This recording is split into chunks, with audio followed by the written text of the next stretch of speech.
హ్యాపీగా ఉన్నారు, వాళ్ళకి సంబంధం కుదిరిన కంటే చెడిపోయిందనే హ్యాపీనెస్సే ఎక్కువ ఉంది వాళ్ళ ఫ్యామిలీ వాళ్ళకి అని అంటున్నాను.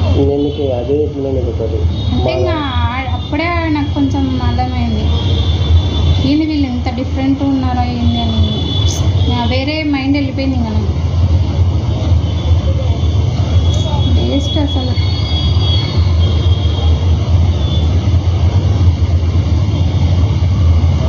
ఈమె కూడా అనకూడదు అట్లా, తప్పు. ఇప్పుడు నువ్వు ఇచ్చే పొజిషన్ ఉంటే చెప్పాలా, నువ్వు ఇస్తా అది ఇది అని. నువ్వు తర్వాత వాళ్ళ దగ్గర ఒక మాట అని నా ముందర ఒక మాట మాట్లాడకూడదు.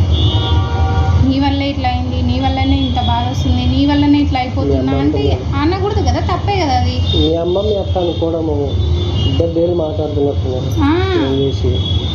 మళ్ళీ నీ సంబంధం అదే పొప్పన్నం అవి ఇవి కుదిరినాక అంత ఓకే అయిన తర్వాత నాకు ఈ చంపచారాలు కావాలా బంగారువి అంటే, ఆ కట్నం ఇంత పెరిగిందనే కదా బాధపడేది. నువ్వు మళ్ళీ ఈ పొజిషన్లో ఇవితా అంటే ఆమె ఇంకా ప్రెజర్ అయ్యేదా నా పైన. ఆలోచిస్తున్నావా అవన్నీ? నేను అడిగినా నేను అమ్మని ఏం అసలు ఏం పలకరు, ఏం చెప్పరు.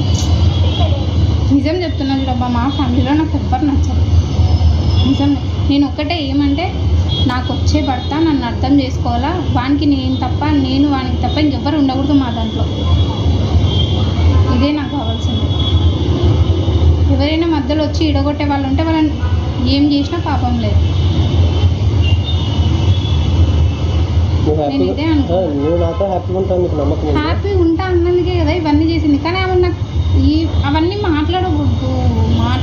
మీ అమ్మ గురించి వాళ్ళ గురించి ఇష్టపెట్టు, దాన్ని జుడనే వద్దు, కట్నం వద్దు, అది జుడనే వద్దు. ఇప్పుడు నీ ఇష్టం, మీ అమ్మ తర్వాత పెట్టుకోదా, అది నీ ఇష్టము, మీ అమ్మ ఇష్టం. కానీ నేను ఒకటి ఫిక్స్ అయ్యి వచ్చిన అంతే.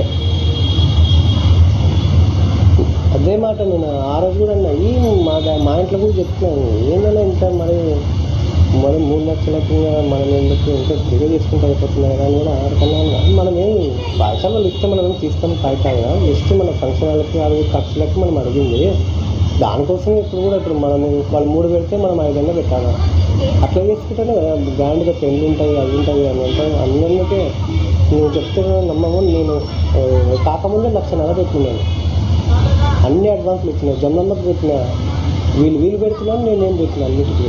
వచ్చినప్పుడల్లా 2 కార్లు, 3 కార్లు, 4 కార్లు వచ్చిన దానికి డీజిల్ అన్నీ నేనే పెట్టుకుంటూ వచ్చినాను. మా ఇంట్లో పొరపాటు ఇలా సొంతంగా నేనే పెట్టుకున్నాను అన్నీ.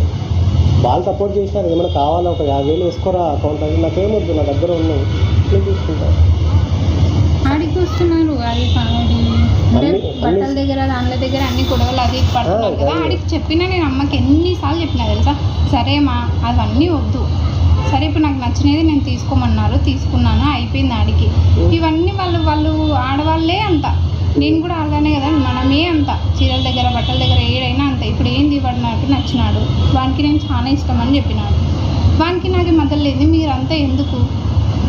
సరే ఇప్పుడు ఒకటి ఈ పెళ్లి చీరలు ఒకటే కదా, అదేం రోజు కట్టుకొని నేను తిరగాను కదా, తర్వాతకి వాడు ఎంతనా పెడతాడు కదా, ఎందుకు అవన్నీ ఇప్పుడు దానిల కోసం ఎందుకు గొడవ పడుతున్నారు అని కూడా చెప్పిన. పట్టీల దగ్గర కూడా గొడవనే తెలుసా, పట్టీల దగ్గర కూడా నన్నే అన్నాడు. వాళ్ళు ఏందో అన్నాడంట, పాత ఏందో కొత్త ఏందో నాకు అవన్నీ తెలియదు. ఏందో 8 తులాలు 10 తులాలు ఏమో చెప్పిస్తా అంటే తక్కువ చేయించి పంపించినాడంట. డబ్బులు నువ్వు ఇచ్చినావేమో తెలియదు, మీ అమ్మ మా వాళ్ళు అంటే మా దాంట్లో ఇట్లా 8 తులాలు చేపించాలని ఉంది మేము మాకు. కానీ ఆడేమైంది, తక్కువ చేయించి పంపించేసినారు. ఇక్కడ తక్కువ చేస్తే పంపించినారు, దానికి నాకే చూడు ఇంతనే, మేము ఇంత చెప్తే ఇంతే చేపించినారు. మళ్ళీ నువ్వు దగ్గర ఉండి ఏం చేసినావు, సెలెక్షన్ చేసింది. కానీ మీ అమ్మ ఏమనిందంట, లేదు ఇవే బాగున్నాయి, ఇవే తీసుకో.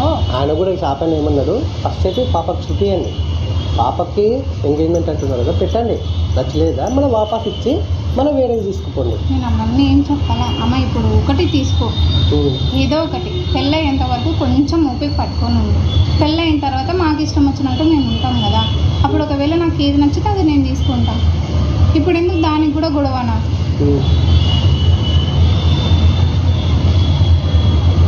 సరే డైలీ ఫోన్ మాట్లాడుతూ అట్లా చెప్పుకోలేను, బయటికి ఎవరికి చెప్పుకోలేను. ఏమంటే ఇప్పుడు రీజన్ ఏంది అని అన్నందుకు నేను చెప్పిన. ఇంకా కొన్ని మాటలు అన్నీ చాలా జరిగినాయి కానీ అవి నేను చెప్పేంత ఇది కూడా లేదు నాకు. బాధపడకపోతే ఎందుకు ఉంటాం మైండ్లో మైండ్